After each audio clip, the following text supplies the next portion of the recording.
This is the role-playing game Relic Hunter, and I want to welcome you to Whatever Happened to 7th Sea, the role-playing game. Now, 7th Sea has a rabid fan base, so I wanted to get this one right. So I went ahead and called John Wick, the creative genius behind all things 7th Sea. And we're going to answer the question, whatever happened to 7th Sea, the role-playing game? I hope you enjoy.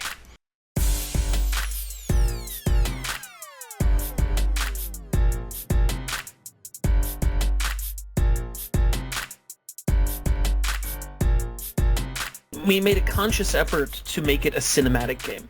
There had been another game, Feng Shui, that had come out earlier that was very influential on me, and a few other games as well.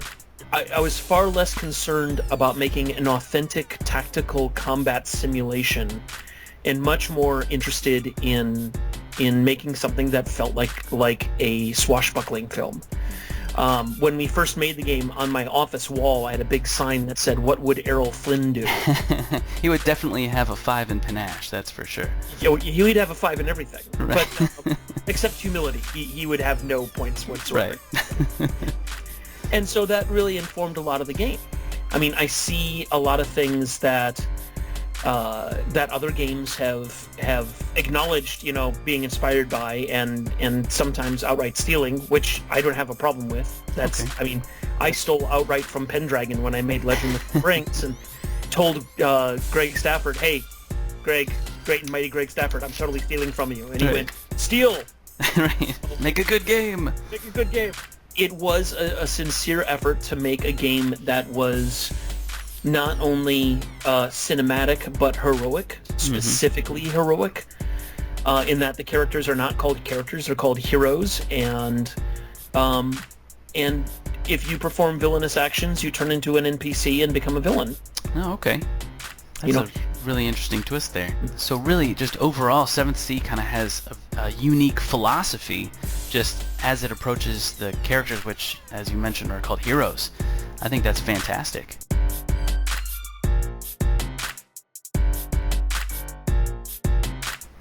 Now you have, I'm not sure if you're aware of this, but you have quite a rabid fan base. I've been told. I had some 7th Sea fans that were very much, "You have to do 7th Sea, it's so great." And I think that just kind of harkens back to the game and the fun element of the game. So can you talk to me a little bit about kind of what the fun factor was in this game? What it's best known for? I think that one of the things that makes 7th Sea fun is the fact that we did try to make it cinematic. We were a lot more liberal with the idea of, I jump off the balcony, swing on the chandelier, kick the bad guy in the face, drink a beer, and kiss a girl on the way down. Right.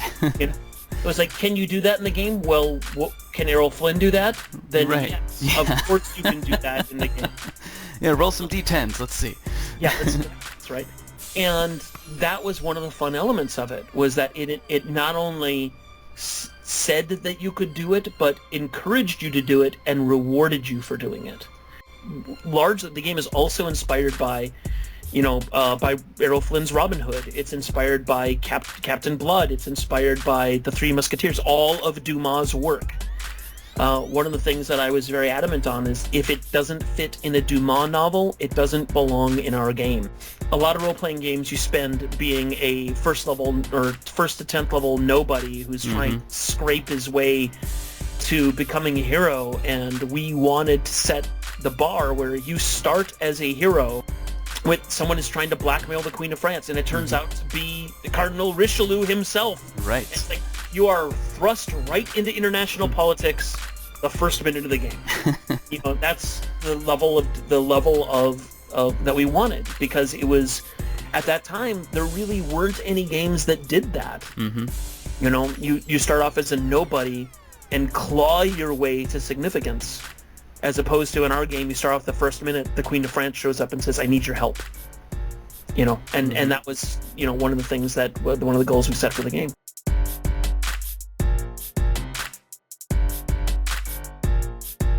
What happened was, essentially, is that I applied for a job at AEG as the L5R line developer.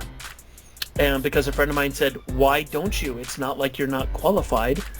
And I was like, "Yeah, why don't I?" And John Zinser contacted me and he said, "John, we're really not looking for someone like you for this job.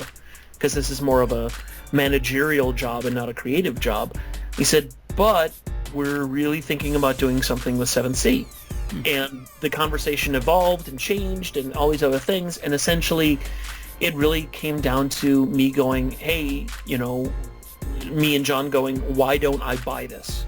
Why don't I buy it? And we worked out a deal, and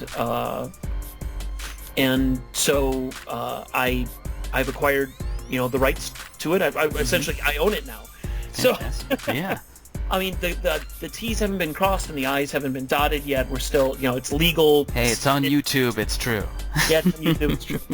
You know, but there's been a letter of intent signed, and you know, and we're all moving forward with goodwill, and there's no, you know, kind of, you know, political, you know, shadowy stuff going on in the background. It's, no, I'm going to be republishing 7th Sea.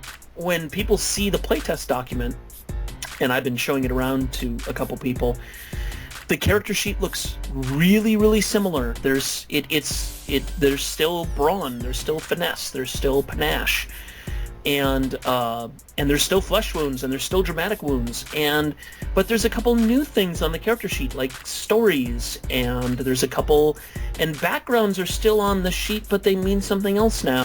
It's still 7th Sea. I don't want anyone to think that, you know, I've gone off the rails and, you know, John is doing this weird thing. It's like, no, it's still 7th Sea. It's not going to be a weird, you know, you're going to recognize Thea. You may not recognize the map, but you are going to recognize all of the names on that map, and they still all mean the things that you remember.